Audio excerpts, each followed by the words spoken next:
In a small village surrounded by green rice fields, there lived an old woman named. Since she was young, she was used to working in the rice fields, planting rice, taking care of it, until harvest time. Even though she was old, her spirit never waned. One morning, when the sun was still shy to greet me, I walked along the rice field embankment to go to work. Fresh air seeped into my lungs, and morning dew still hung on the tips of the lush green rice leaves. In the distance, I saw the figure of the old woman I am now telling you about. Her frail body remained upright in the middle of the rice fields. She wore a shabby batik cloth that had accompanied her work for years. Her old hands deftly pulled out the weeds that grew among the young rice. I stopped for a moment, observing how diligently she worked. Sweat soaked her forehead, but no complaints came out of her lips. Every blade of grass she pulled out was proof of her perseverance and love for the land that had given her life. I stepped closer and greeted her. "Mom, are you working hard again early in the morning?" She smiled. Her eyes that were starting to blur still radiated warmth. "Yes, son. If not now, later the grass will grow more and more. The rice might lose," she answered while continuing to pull out the grass patiently. I sat on the edge of the embankment, watching how she worked. I saw her rough fingers, her sunburned skin, and her small but energetic body. "Aren't you tired, Mock?" I asked again. She chuckled. "Tiredness is normal, son. But if we love this land will also give us life." Her words were so simple, but they contained deep meaning. I could only nod, amazed at the determination of an old farmer who continued to work even though he was old. That day, I learned something from that old farmer. About patience, perseverance, and a love for work. He was not only a farmer, but also a guardian of life, ensuring that the rice fields remained fertile and the rice continued to grow to feed many people. An old woman occasionally bent down in the middle of her rice field, her wrinkled hands deftly pulling out weeds growing among the rice plants. The caping hat covering her head was slightly tilted, revealing part of her face that was already covered in wrinkles. Although her body was small and frail, her movements were still agile. It was as if she did not feel tired, only focused on her work. I got closer and stepped into the rice field, watching how she worked. Her rough fingers moved deftly, pulling every strand of weed and throwing it to the side. Sweat dripped down her temples, but no complaints came out of her lips. There was only patience and perseverance that radiated from her every movement. I stood near her, staring at her and could only be amazed. She said, "If we don't take care of this land, how will the harvest be?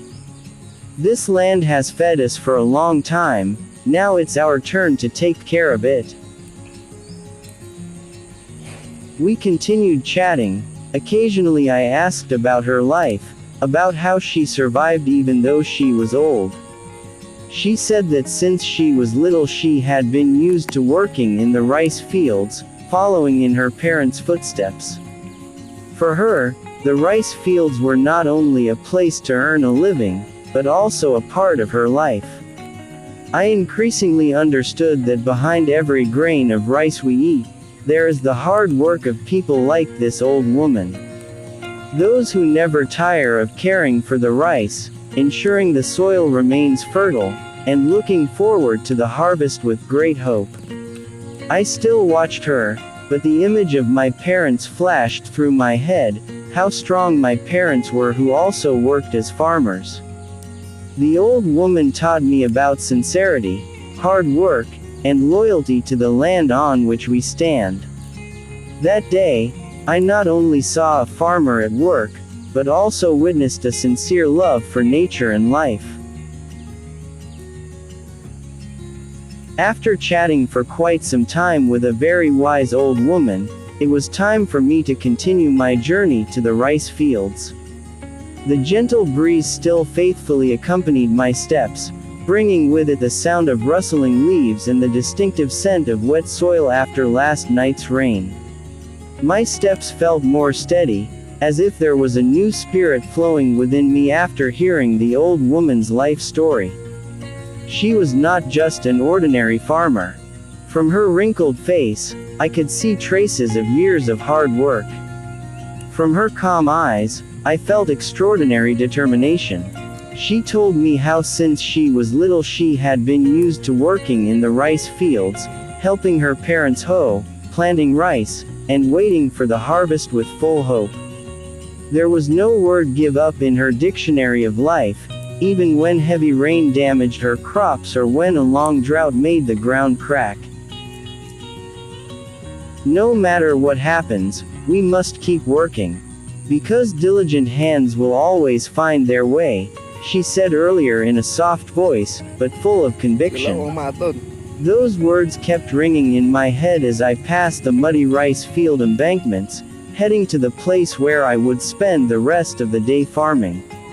Later, when I arrived at the rice field, I lifted the hoe and started to loosen the soil, pulling out grass, hunting snails, but I no longer complained like before. I remembered the old woman's face, how her rough hands pulled out and threw away grass with her bare hands, how she smiled even though her body must have been tired. I realized that hard work is not only about earning a living, but also about responsibility and sincerity in living life. The sun was getting higher, but my spirit did not diminish. Today, I not only work for myself, but also bring inspiration from the old woman. I want to emulate her determination, so that one day I can be someone who can also inspire others. This is a true story, the hard work of an old female farmer in my village. She works hard to survive in the rest of her old age. Hopefully this can inspire your life too. Thank you very much for watching. See you next time.